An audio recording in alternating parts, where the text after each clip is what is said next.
Right? No, I'm Edgar Sosa.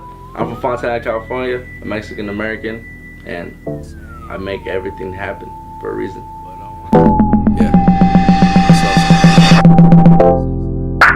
Too much skill in this human body.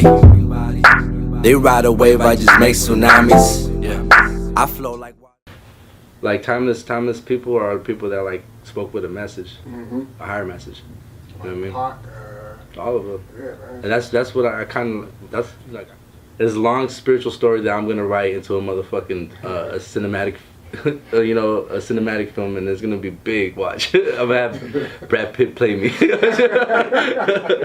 No, but fucking, I had an what's it called, spiritual trip, so to speak, like, you know, last year, where everything just came to me, like it, but it happened through somebody I met, you know, like, long story short, this dude kind of just like opened my third eye, again, because I've always been in touch. Like I said, I grew up Catholic. My mom like put me into like the classes and stuff, you know what I mean? I went to like my catechisms and shit, you know, I got my first communion. Yeah. And then you know, I got baptized, and then in high school we do something, you know, where you get confirmed as a Catholic, you know what I mean? So that means you, like, that's the last one. My brothers never did it. I'm the only one that did it, my brothers, you know. Oh, word, and my mom, she calls me Padre Santo. That's where that comes about. You know? I've seen that on. I was wondering. I was going to ask you about it during the interview. What does that? Padre Santo. Yeah, that's what my mom calls me. Father Saint or? Yeah, Saint? that's Holy Father. Holy Father. Oh, okay. Yeah, that's what my mom calls me. That's what's She's been calling me that since a kid, and like I never took it into consideration. Like I'm telling you, until last year, until I had that epiphany. And then she just started I started connecting dots. You know, like, and then started thinking about stuff a little bit more. I had this epiphany after this spiritual experience I had and shit. You know, I got feel like more intact with God. And I feel like he you know, he made me do that for a reason, because my whole life I've been believing in God and stuff. You know, in high school I was criticized a lot making hip hop.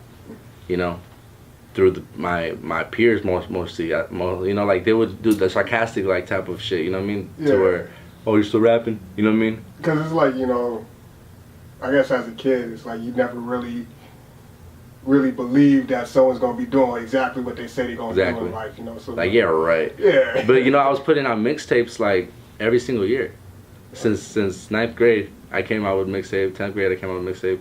11th grade I came out with mixtape. My senior year I came out with my first album, like with me producing my own stuff and like everything mixed by me. Like I even came out with hard copies and stuff in high school. You know what I'm saying? And I was 17. And during that time, I just remember I was going to class to get my confirmation. Like I was saying, that was the last step of being confirmed as a Catholic. And before that, you have to go to like a retreat. Right. Yeah, I'm in high school, bro. So I'm thinking like a high school kid. Yeah. You know? But at the same time, I was very enthusiastic with everything, and I was very eager to learn about God. Yeah. So when I was at there, I was asking questions. You know, I'm curious. I would ask. Then I was like, you know, so will you go to hell if you smoke weed? You know, and all the kids look at me like, ooh, he did it. You know? Yeah, everybody wanted to ask the question. Yeah, exactly. But I wanted to know. And then, you know, they gave me like a smart answer. You know, they're just like, well, Jesus made water into wine. He could have made it into Kool-Aid. You know, what was real significant about that trip is where there's like a recess point where all the kids, they would go to the mountains and, like, you know what I'm saying, and, you know, everybody like got to mingle. Yeah. You know, and during that time, like they held me back, you know, like, and they asked me like if I ever considered like being a father. Oh shit. And at the time, I was in high school, dude. You know, I'm like, yeah, father, you're fucking right. You know what I'm saying? All the crazy shit I be doing, you know. I was just like, nah, not really. And they're like, oh, well, you seem like you'd really be good at it. And like I said, I didn't even think about that moment until I had this epiphany last year. You dig me? Yeah.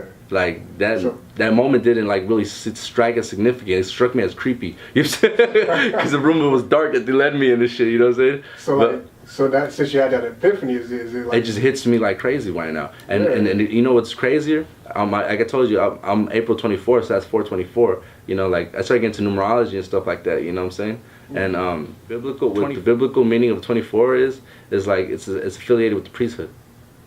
I didn't know that. And it's like something that has to do with the music, like, you know what I'm saying, the conducting the music, whatever. That's crazy.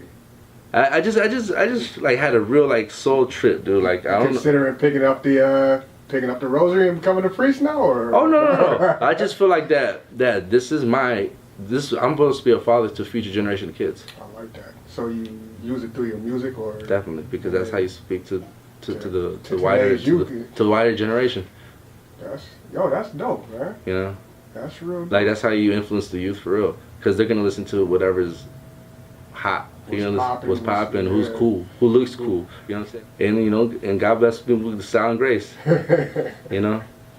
That's dope, man. And okay, so I was really into it. That was like when I was 17, when I was a senior. So I was during that time. I see what kept my composure with all the criticism in high school. Cause I'd go through some shit, man. Like I'd find my CDs on the floor sometimes. Shit I give out for free. Mm-hmm. I spend time like putting all my summer into it.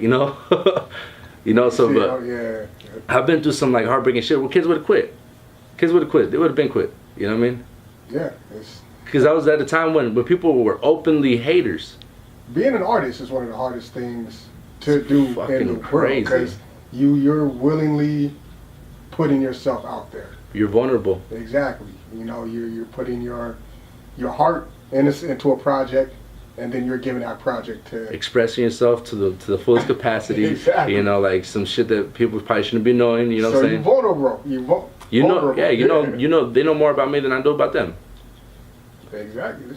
And that could be a bad thing, but at the same time, it's like I said, I'm here to spread light. Now I'm more aware of what I'm supposed to be doing and why I went through the situations I went through. That's dope. And I take those experiences and I try to enhance from them. But like I said, I'm a spiritual person. Catholicism is just what my parents had taught me and what got me into it. But it's not like what you. I like what they believe in. But like you're more open to other. Yeah. I'm open to know, because I know they all connect. Exactly. They all connect. We all like I said. Buddha predicted Jesus. Buddha predicted Jesus. Buddha was way before Jesus. Yeah. You know what I'm saying? Yeah. Like a lot of people were way before Jesus. Yeah. Like Moses and Noah, like they were all before Jesus. Exactly. And Jesus was just the most recent one. Exactly. But his story is so significant to me. It's significant as shit, dude. We're living in 2017 because of this man. You know what I'm saying? We're in year 2017 because of Jesus Christ. BC and AD, right? Yes, sir. Before Christ, we used to say, but no, that was before Common Era. Yeah. Because they want to erase that. Right. They want to get that idea out of your head. The younger generation. Yeah. The millennials. Yeah. Look up millennium in your phone on dictionary.com and then trip the fuck out. And why this shit to me is more than just like hip hop. Well, I'm about to do that. Rap, sounds like future. Rapture is like the last musical genre before some shit happens. Shit. No. That's my theory. That's And my brother himself, he has like a lyric back in the day. He's a Sixth Sense, intense mutant like Jubilee. You know what I'm saying? And I'm like, he's up with Jubilee. And then like it hits me now, like some shit that my brother be saying, like, yo, you said this. He's like, dude, you thinking about it too much. He's like, I said this because of this, but I'm like, but you don't understand that your music it hits other people differently because they're supposed to get that message from you. I think subconsciously people be putting these lyrics in there. It's meant to be, you know what I mean? It's like, even if you don't think it's... The higher power will always win. Like even if you think like, oh, this is just a dope lyric, but you're putting that lyric in there for you wrote that for a reason. You don't even know what... Like I said, when I had my epiphany, I started listening to some old shit of mine. And I'm like, and I tripped the fuck out. Like, how did I know about this? Like, how was I even talking about this subject? And it was always because of what the Bible taught me. Stories from the Bible. Let me ask you a question. Like, because we interviewed I hate calling him a Christian rapper. Yeah. Because I know that's he's just a rapper that's really into his spirituality. And I recently seen a interview on Christian rappers, or it's supposed to be the one thing rappers don't like to be called is the Christian rapper. They're just rappers who Yeah, you know, love by Jesus. Love Jesus. Exactly. So, like, do you feel, you know, how when you rap about what you rap about and you try to put this message across, do you worry about getting put into a category? Not at all, because there's no category for Catholic rappers. My vessel is for a bigger purpose. You know what I mean? I feel it for my culture as well. That's what's up. You know, because yeah, there's a lot of Mexican American references nowadays, and a lot of people that are Mexican American and are like succeeding within it, but they're still lacking the it factor to me.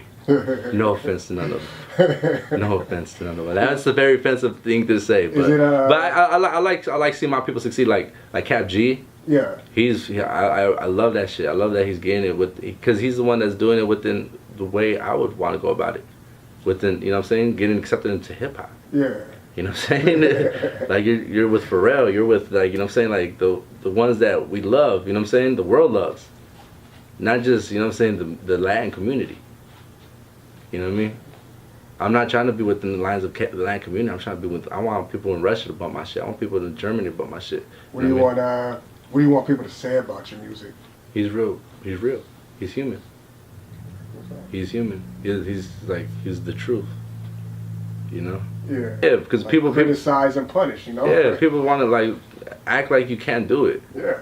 Or they're mad at themselves because they think they can't do it. Exactly. And then they lash out on the people that are doing it, you know what I mean? They be like, oh, you self-pretentious because you believe in yourself this much. And yeah, why you so cocky? You know what I'm saying? Like, when I was in high school, that was one thing I always got.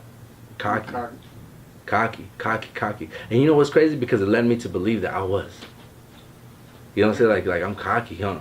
You know? And but then, you know, I'm older now. I'm understanding, you know? And it's just crazy how the word cocky is to me. Like, damn, somebody has to be so inferior, you know, to even call you cocky. When people are talking this shit and they're confident, I like it. You know, because they're confident in their craft. And I came in the house with my oldest brother. You know, my older brother. You know what I'm saying? Like he's one of them fucking overconfident people. He's the sport of competition. And it's when people bring in that confidence, it brings in a whole nother element. Yeah, a whole different element. Yeah. You want to bring your A game now. Exactly. You know? Like, yo, like I don't know, like as an MC, when you in a room with another MC and he's bringing bars, you like, yo, I gotta step it up and do my thing. Yeah. I gotta show him. I'm about to shit on him. You know, that's my mentality, bro. You know, no offense to nobody, but hey, you know what it is. Something I noticed about a lot of IE artists out here and stuff. Like we hold IE down, you know what I mean? It's like, that's my soil, bro. If I go anywhere else on this planet, on God's blue planet, I want to return to the Inland Empire. Because that's where my heart is at. When I don't feel comfortable somewhere, I want to go right there off the 210 and Sierra. You know what I'm saying? Because that shit feels like this, you know what I'm saying? When I go to LA, I want to come back home. You know? That's just because that's my home. That's home, bro. You know what I'm saying? There's other ways to put it. And plus, if I were to like rep you, because, you know, I never understood that. I never understood how, you know, some people would be from the Inland Empire and then they would represent something else just because they're like birthed there or like they lived a few years there when they were younger. You know, it's like, yeah, you went to high school over here though. You know what I'm saying? Your roots is in IE. Yeah, bro. Like you learn how to dress in IE. Like who do you really know in LA? You know what I'm saying? But back then, I'm telling you, man, we were doing this shit before the times are the times. You know what I'm saying? Like you weren't putting music out like that. It wasn't oversaturated. Yeah. If you were barely able to hear new artists, dude, you had to wait until a fucking magazine drops. This dude's art, like, you know, as ready and available as it is today. It's not accessible. It wasn't accessible. Yeah. So they were dropping music during that time and shit. Like my brother started making music in '99. You know, so the early 2000s was really like a highlights of my brother's shit. And then eventually they got out of that shit. You know what I'm saying? Oh, like they just dropped. You know, because the other people weren't serious and my brother's verse still. Yeah. So like, you know, my brother Self like started like he was always dope. Self was always like a sick rapper. My oldest brother's a producer. His name is LZ Dollar. You know. You know, like he started off rapping too, but then he eventually like started venturing out into producing, and now he's a very good producer. You know, and because of him, I know how to produce and shit. So that's why I do both. What you like more? You like producing or rapping? I love both equally. I mean, this past year I fell in love with that shit again because I took a 7-year break. Yeah. You know, and I learned all this stuff in high school. During high school, bro, that's why I spent my time at. My summers, I was fucking recording my cousins. I was recording the homie Bells. I was recording like my brother. You know, like I had the microphone. You know, I would record myself. That's what I spent my time on. That's why you know, my availability. That's what I got my drive from. So I've been making music for a very long time. I've been in the scene for a very long time, and it just adapted to it. It's an early age. You know, I've been a sponge in this shit because I'm very aware. You know, I like to pick up what I like. What's some advice that you give to somebody maybe who was in your position about 5 or 10 years ago? Don't stop doing it. Just drop as much as you can. Keep working at it. Study what you work on.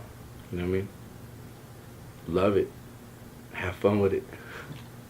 You know? Be persistent though. Be persistent and believe in yourself. All about what you perceive yourself in. Like, how do you view yourself? Make sure you love yourself. Make sure you find that key.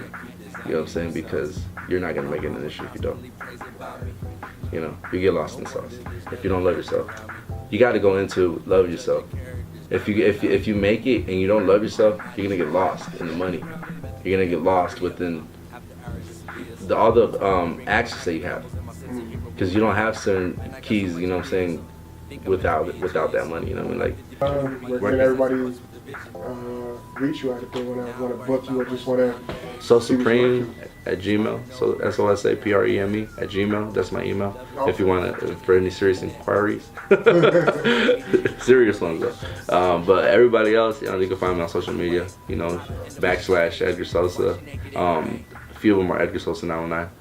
She's ridiculous. I pray that I don't end up in that predicament. Time to reevaluate the people that you kick with. Do you really love them? Do you really trust them? I could really rap. I could show you what the difference is. In this rap pyramid, I was on the tip of it. Bombs, bring that back now. Shorty on the tip of it. Sucking dick, only way she benefit. Shoutouts to my women friends. This song ain't about you. Chill, chill, chill. I love everything about you. Why you get so sensitive? You know what the business is. Me and Triz blowing tree, kicking back, kicking it. Talking shit about all these things up on the internet. Yeah, I see you balling out. I don't like the way you dribble it. Here from the beginning, you can find me up at Genesis. Boys, genocide if you go against lyricists. Please, don't be so ridiculous.